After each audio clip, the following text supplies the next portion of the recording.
कुल ज्ञान with DK में आपका हार्दिक स्वागत है। आज मैं आपके समक्ष संधि प्रकरण का भाग 7 लेकर के उपस्थित हूँ, जिसके अंतर्गत हम विसर्ग संधि के विषय में जानकारी प्राप्त करेंगे। इसके पूर्व हम लोग स्वर संधि एवं व्यंजन संधि के विषय में जानकारी प्राप्त किए थे। जिस प्रकार से हमने व्यंजन संधि को कुछ नियमों के सहारे समझे थे, सेम वैसे ही हम विसर्ग संधि को भी कुछ नियमों के सहारे समझने का प्रयास करेंगे। सर्वप्रथम हम देखेंगे कि विसर्ग संधि कहते किसे हैं। विसर्ग संधि कहते किसे हैं तो विसर्ग प्लस स्वर या व्यंजन, यानी विसर्ग के साथ स्वर या व्यंजन के मेल से जो विकार उत्पन्न होता है उसे हम क्या कहते हैं, विसर्ग संधि कहते हैं। उसे ही हम क्या कहते हैं जी, विसर्ग संधि कहते हैं। विसर्ग संधि का जो पहला नियम है, देखिएगा, विसर्ग का ओ में परिवर्तन। क्या कह रहा है जी, विसर्ग का ओ में परिवर्तन। लेकिन विसर्ग जो है ओ में परिवर्तित कब होता है, विसर्ग जो है ओ में परिवर्तित कब होता है तो विसर्ग के पहले क्या होना चाहिए, अ होना चाहिए।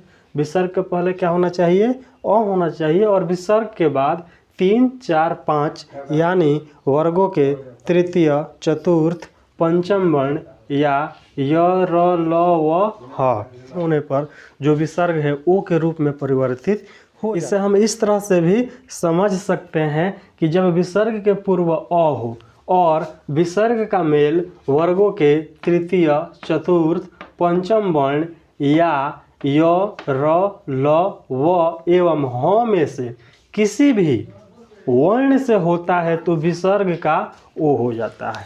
अब आइए कुछ उदाहरणों के माध्यम से हम इसे समझने का प्रयास करते हैं। जैसे सरह प्लस ज, क्या लिखा गया है जी, सरह प्लस ज। जब हम इसका संधि करेंगे तो सर्वप्रथम देखेंगे कि विसर्ग का पहले है क्या। विसर्ग का पहले क्या है जी, ऐसे तो हम देख रहे हैं तो क्या दिखाई दे रहा है, र दिखाई दे रहा है, किंतु र का निर्माण र हलंत प्लस अ, ये दोनों जब मिले हैं तब क्या हुआ है, र का निर्माण हुआ है। यानी कि र के अंत में क्या है, अ है। तो विसर्ग से पहले हमारा क्या हो गया, अ हो गया। और विसर्ग के बाद क्या होना चाहिए, 3, 4, 5 या य, र, ल, व, ह। इसमें से भी कोई वर्ण होगा तो जो विसर्ग है ओ के रूप में परिवर्तित हो जाएगा। अब देखिए यहाँ क्या है, ज। यहाँ क्या है जी, ज। तो ज किस वर्ग के अंतर्गत आता है, च वर्ग के अंतर्गत। ज किस वर्ग के अंतर्गत आता है, च वर्ग के। तो देखिए च, छ, ज, यानी कि च वर्ग का तृतीय वर्ण है। ज जो है क्या है, च वर्ग का तृतीय वर्ण है और इसमें 3 है। यानी कि वर्ग विसर्ग के पहले क्या है, अ है और बाद में वर्गों का तृतीय वर्ण है। और इस कारण से जो हमारा विसर्ग है ओ के रूप में परिवर्तित हो जाएगा। ओ का मात्रा यही ना होता है जी, ओ के रूप में परिवर्तित हो जाएगा। और जो हमारा शब्द बनेगा, विसर्ग जो है ओ के रूप में परिवर्तित हो गया तो स, रो और ज आकर के यहाँ लग जाएगा। हमारा शब्द क्या हो जाएगा, सरोज हो जाएगा। आइए इसी तरह से एक और उदाहरण से समझने का प्रयास करते हैं। जैसे मन प्लस रथ, क्या लिखा गया है, मन प्लस रथ। अब देखिएगा विसर्ग के पहले न का जो मेल है, न हलंत प्लस अ के मेल से हुआ है, न का निर्माण है ना। तो यानी कि विसर्ग के पहले हमारा क्या हो जाएगा, अ हो जाएगा। और विसर्ग के बाद क्या होना चाहिए, 3, 4, 5 या य, र, ल, व, ह। तो अब देखिए यहाँ हमारा क्या है जी, र है, र है ना जी। तो र यहाँ भी है, यानी कि इसमें यह नियम काम करेगा। और जो हमारा विसर्ग है, ये विसर्ग जो है किस में परिवर्तित हो जाएगा, ओ में। और ओ का मात्रा इस प्रकार से हम लिखते हैं। और जो हमारा शब्द बनेगा म, विसर्ग ओ होगा तो क्या हो जाएगा, मनो, र और थ। हमारा शब्द क्या बन जाएगा, मनोरथ। आइए एक और उदाहरण से इसे हम समझने का प्रयास करते हैं। जैसे हम लिख रहे हैं यशः प्लस दा, क्या लिखा गया है जी, यशः प्लस दा। अब देखिए विसर्ग के बाद यहाँ क्या है, द, क्या है, द है। और द जो है त वर्ग का त, थ, द तीसरा वर्ण है। त वर्ग का कौन सा वर्ण है जी, तीसरा वर्ण है। और तीसरा वर्ण होगा तो भी यह नियम इसमें काम करेगा, है ना। तो विसर्ग जो है इसका क्या हो जाएगा, ओ हो जाएगा। और ओ का मात्रा हम इस प्रकार से देते हैं, और जो शब्द बनेगा य स में ओ की मात्रा लग जाएगा, तो यशो और दा, हमारा जो शब्द बनेगा क्या हो जाएगा, यशोदा हो जाएगा।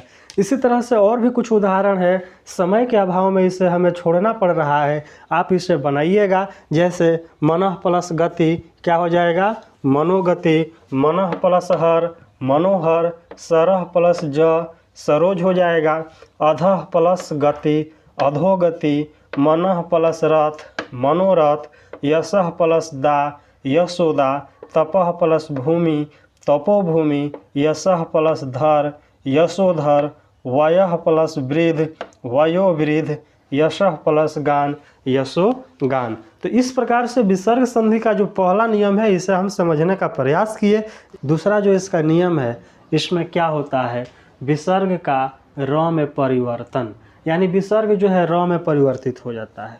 जो विसर्ग है वह र हलंत के रूप में परिवर्तित हो जाता है, लेकिन होता कब है इसको हम देखेंगे। देखिए, ओ या आ से भिन्न स्वर, यानी विसर्ग से पहले ओ या आ से भिन्न स्वर, यानी ओ या आ को छोड़कर कोई दूसरा स्वर होना चाहिए। विसर्ग के पहले क्या होना चाहिए, ओ या आ को छोड़कर कोई भिन्न स्वर यानी दूसरा स्वर होना चाहिए। और विसर्ग के बाद 3, 4, 5 यानी कि वर्गों के तृतीय, चतुर्थ और पंचम वर्ण या य, र, ल, व, ह यानी तीसरा, चौथा, पांचवा वर्ण हो, या य, र, ल, व, ह हो, और यह भी नहीं है तो कोई स्वर हो, तो उस स्थिति में जो हमारा विसर्ग है र हलंत के रूप में परिवर्तित हो जाता है। इसे हम इस तरह से भी समझ सकते हैं कि जब विसर्ग के पूर्व ओ या आ से भिन्न स्वर हो, विसर्ग के पूर्व ओ या आ से भिन्न स्वर हो और विसर्ग का मेल वर्गों के तृतीय, चतुर्थ, पंचम वर्ण या य, र, ल, व, ह या किसी भी स्वर से होता है तो विसर्ग का र हो जाता है। विसर्ग का क्या होता है जी, र हो जाता है, और वह र जो होता है हलंत युक्त होता है। वह जो र होता है क्या होता है, हलंत युक्त होता है। आइए इसे भी कुछ उदाहरणों के माध्यम से हम समझने का प्रयास करते हैं। जैसे लिखा गया है नि और धन, है ना। विसर्ग के पहले न में ह्रस्व इकार, न में किसकी मात्रा है जी, ह्रस्व इकार की मात्रा है ना जी। यानी विसर्ग से पहले क्या हो जाएगा, हमारा ह्रस्व इकार हो जाएगा। और इसके बाद क्या है, ध है। इसके बाद क्या है जी, ध है। तो ध जो है तो वर्ग के अंतर्गत आता है। ध किसके अंतर्गत आता है, तो वर्ग के अंतर्गत आता है। तो, थ, द, ध, यानी कि तो वर्ग के चौथे वर्ण के अंतर्गत जो है हमारा ध आता है। इसमें बोल रहा है तीसरा, चौथा, पांचवा, यानी चौथे के अंतर्गत आ रहा है। इस नियम के अंतर्गत यह संधि जो है आएगी, और इस तरह से यह जो विसर्ग है र हलंत के रूप में परिवर्तित हो जाएगा। किसके रूप में परिवर्तित होगा जी, र हलंत के रूप में परिवर्तित होगा। और जो हमारा शब्द बनेगा नी प्लस यहाँ र हलंत हो जाएगा, और यहाँ क्या हो जाएगा, धन। अब देखिए, किसी भी पूर्ण वर्ण के पहले र हलंत युक्त होता है तो वह र जो उसके आगे पूर्ण वर्ण होता है उस पे रेफ के रूप में जाकर के लग जाता है। यानी कि र का रूप जो है रेफ के रूप में परिवर्तित हो जाता है, और उसके आगे जो पूर्ण वर्ण होता है उस पे जाकर के लग जाता है। यानी कि नी, उसके बाद ध, यानी कि ध क्या है, पूर्ण वर्ण है तो इस पे आकर लग जाएगा रेफ के रूप में। और धन, हमारा जो शब्द बनेगा क्या बन जाएगा, निर्धन बन जाएगा। आइए एक और उदाहरण से इसे हम समझने का प्रयास करते हैं। जैसे लिखा हुआ है निह प्लस आशा, न में ह्रस्व इकार की मात्रा है जो क्या है, ओ या आ से भिन्न स्वर है, और विसर्ग के बाद आ है, और आ भी क्या है, एक स्वर है। यानी कि यहाँ भी यह नियम काम करेगा, और जो हमारा विसर्ग है र हलंत के रूप में परिवर्तित हो जाएगा। इसके बाद इसे हम क्या करेंगे, जोड़ देंगे, नी प्लस र हलंत प्लस आ और सा, यही ना है जी। अब देखिए, आ की मात्रा जो है आकर के र में लग जाएगी। आ की मात्रा र में आकर के लगेगी आकार के रूप में, तो नी, रा और सा, हमारा जो शब्द है क्या बन जाएगा जी, निराशा बन जाएगा। आइए एक और उदाहरण से इसे हम समझने का प्रयास करते हैं। जैसे लिखा हुआ है दुह प्लस उपयोग, क्या लिखा हुआ है, दुह प्लस उपयोग। यहाँ द में जो है ह्रस्व उकार की मात्रा लगी हुई है और विसर्ग के बाद क्या है जी, स्वर है, यानी नियम 2 के अंतर्गत यह विसर्ग जो है र हलंत के रूप में परिवर्तित हो जाएगा। अब इसे हम क्या करेंगे, जोड़ देंगे। तो जैसे दु प्लस र हलंत प्लस उपयोग, यही ना होगा जी। अब देखिए जो उ है आ करके लग जाएगा र में, उ की मात्रा यानी ह्रस्व, उ जो है ह्रस्व के रूप में है, ह्रस्व उकार की मात्रा जो है आकर लग जाएगा किसमें, र में। तो जो हमारा शब्द बनेगा दुरुपयोग, हमारा जो शब्द है क्या बन जाएगा, दुरुपयोग, है ना। इस तरह से और भी कुछ उदाहरण है जो यहाँ लिखे हुए हैं, इसे आप बनाने का प्रयास कीजिएगा। अब हम देखेंगे कि इसका नियम 3 क्या कह रहा है। नियम 3 में विसर्ग का तलाव्य स, मूर्धन्य स, दंत स में परिवर्तन, यानी कि विसर्ग का सकार में परिवर्तन। विसर्ग का सकार में परिवर्तन कब होता है तथा किस स्थिति में वह तलाव्य स होता है, किस स्थिति में वह मूर्धन्य स होता है तथा किस स्थिति में वह दंत स के रूप में परिवर्तित होता है। तो देखिए इसे हम समझने का प्रयास करते हैं। विसर्ग, विसर्ग के बाद अगर च या छ होता है, विसर्ग के बाद यानी कि विसर्ग के बाद क्या हो, च या छ हो, तो विसर्ग जो है तलाव्य स के रूप में परिवर्तित हो जाता है। विसर्ग के बाद च या छ आता है तो विसर्ग जो है तलाव्य स के रूप में परिवर्तित हो जाता है। विसर्ग के बाद जब ट या ठ आता है तो यह मूर्धन्य स के रूप में परिवर्तित हो जाता है। साथ ही विसर्ग के बाद जब त या थ आता है तो यह दंत स के रूप में परिवर्तित हो जाता है। इस तरह से हम देखें कि विसर्ग के बाद च या छ आएगा तो तलाव्य स, ट या ठ आएगा तो मूर्धन्य स, तो या थ आता है तो दंत स के रूप में परिवर्तित हो जाता है। अब देखिए कुछ उदाहरण से इसे हम समझने का प्रयास करते हैं। जैसे लिखा हुआ है हरि प्लस चंद्र, क्या लिखा हुआ है, हरि प्लस चंद्र। अब यहाँ हम देख रहे हैं कि विसर्ग के बाद क्या है, च है। तो विसर्ग के बाद जब भी च होगा तो विसर्ग के बाद जब च या छ होगा तो हमारा क्या हो जाएगा जी, तलाव्य स, हलंत युक्त हो जाएगा। तलाव्य स जो है हलंत युक्त रूप में यहाँ आकर के लग जाएगा और जो हमारा शब्द बनेगा हरि, और जो हलंत युक्त है आधा हो जाएगा चंद्र, हमारा शब्द जो है क्या बन जाएगा, हरिश्चंद्र बन जाएगा। आइए एक और उदाहरण से इसे हम समझने का प्रयास करते हैं। जैसे लिखा गया है निह प्लस तेज। अब देखिए विसर्ग के बाद यहाँ क्या है, त है। तो जब विसर्ग के बाद त हो या थ हो, विसर्ग जो है क्या होगा, दंत स के रूप में परिवर्तित हो जाएगा। यह जो विसर्ग है हमारा दंत स के रूप में परिवर्तित हो जाएगा, है ना। और जो हमारा शब्द बनेगा निस्तेज, शब्द हमारा क्या बन जाएगा, निस्तेज बन जाएगा। यानी जहाँ कहीं भी अगर हम देखें विसर्ग के बाद च या छ तो उसे हम तलाव्य स के रूप में परिवर्तित कर देंगे। विसर्ग के बाद अगर ट या ठ आता है तो विसर्ग का मूर्धन्य स हो जाता है, और विसर्ग के बाद जब त या थ आता है तो विसर्ग का हमारा क्या हो जाएगा, दंत स हो जाएगा। इसी तरह से यहाँ कुछ उदाहरण है, इससे भी हम समझने का प्रयास करते हैं। जैसे हरि प्लस चंद्र। अब देखिए च है तो यहाँ क्या हो जाएगा, विसर्ग का तलाव्य स हो गया है हरिश्चंद्र।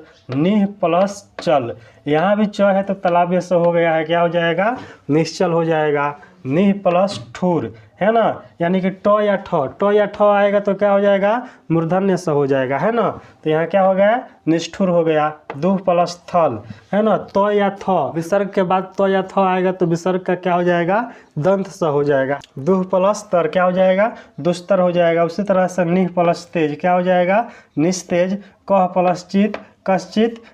निह प्लस चिंत निश्चिंत। दुह प्लस चक्र क्या हो जाएगा, दुष्चक्र हो जाएगा, है ना जी। इस प्रकार से हम इसका जो तीसरा नियम है उसे समझने का प्रयास। संधि का चौथा नियम क्या कहता है, आइए उसको हम देखते हैं। जब विसर्ग का मेल तलाव्य स, मूर्धन्य स या दंत स से होता है तो, यानी कि विसर्ग का मेल जब सकार से होता है तो विसर्ग अपने मूल रूप में बना रहता है। विसर्ग क्या होता है जी? अपने मूल रूप में बना रहता है या बाद वाले वर्ण का रूप ले लेता है।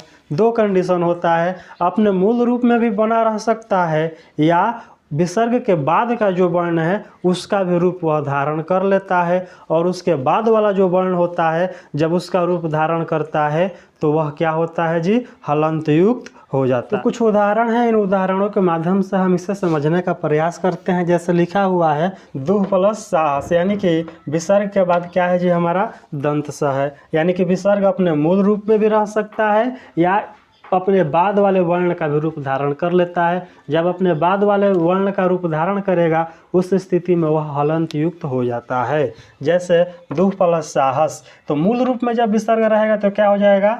दुस्साहस हो जाएगा, है ना। लेकिन यही जब विसर्ग अपने आगे वाले वर्ण का रूप धारण करेगा तो दुस्साहस हो जाएगा। क्या होगा जी? दुस्साहस हो जाएगा। उसी तरह से निह प्लस संदेह निसंदेह या निस्संदेह हो जाएगा। निह प्लस संकोच निसंकोच या निस्संकोच हो जाएगा।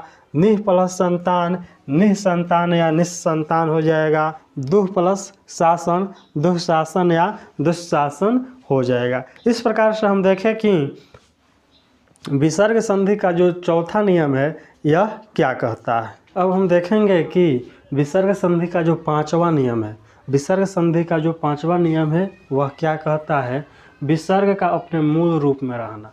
विसर्ग संधि का जो पांचवा नियम है वह कह रहा है कि विसर्ग अपने मूल रूप में रहता है, लेकिन वहाँ स्थिति कौन सी उत्पन्न होती है, कब विसर्ग अपने मूल रूप में रहता है, इसको हम देखेंगे। तो देखिए, विसर्ग के बाद अगर क या ख आता है, विसर्ग के बाद क या ख आता है तो विसर्ग जो है अपने मूल रूप में रह जाता है, और विसर्ग के बाद प और फ आएगा तो भी जो है विसर्ग अपने मूल रूप में रह जाएगा, है ना जी। यानी कि विसर्ग के बाद क या ख आए तो भी विसर्ग अपने मूल रूप में, और प या फ आए तो भी विसर्ग अपने मूल रूप में ही रहता है। आइए कुछ उदाहरणों के माध्यम से इसे हम समझने का प्रयास करते हैं। जैसे लिखा हुआ है पयः प्लस पान। क्या लिखा हुआ है जी?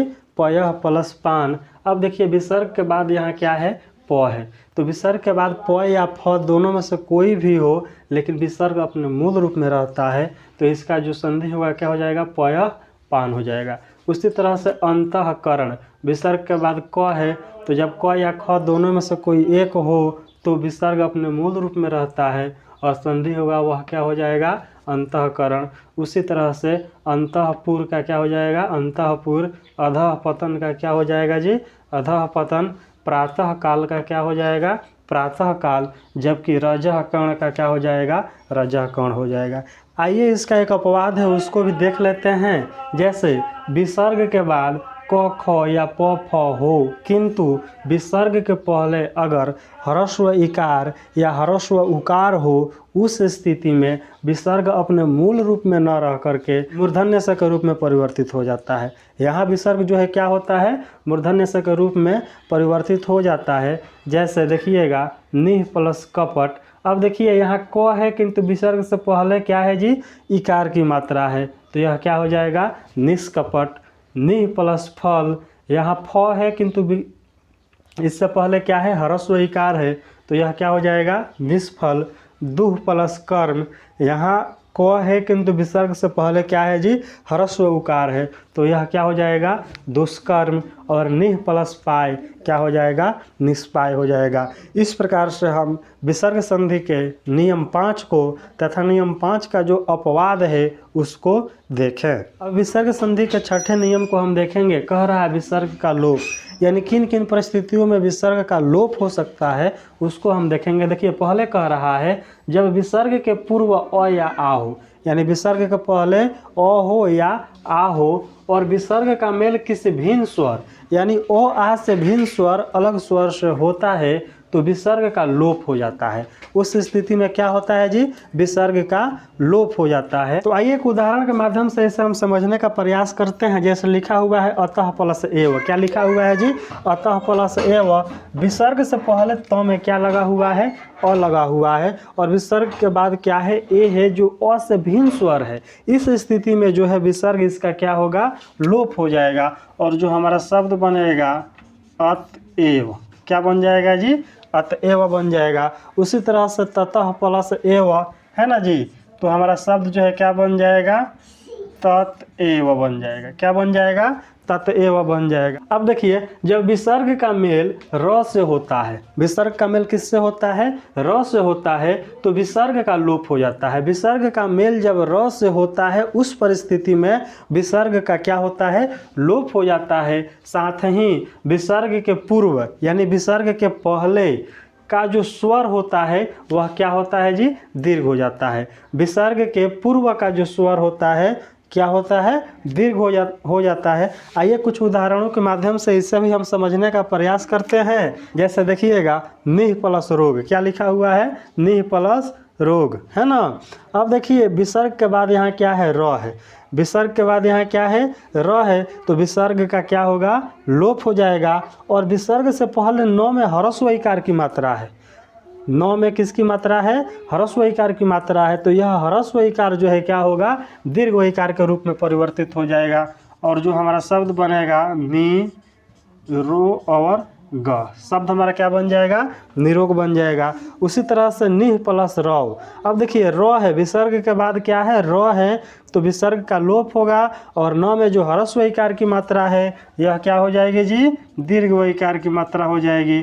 और जो हमारा शब्द बनेगा क्या हो जाएगा, नीरव हो जाएगा। क्या हो जाएगा, नीरव हो जाएगा। उसी तरह से निह प्लस रज, हमारा शब्द क्या बन जाएगा, नी र और ज।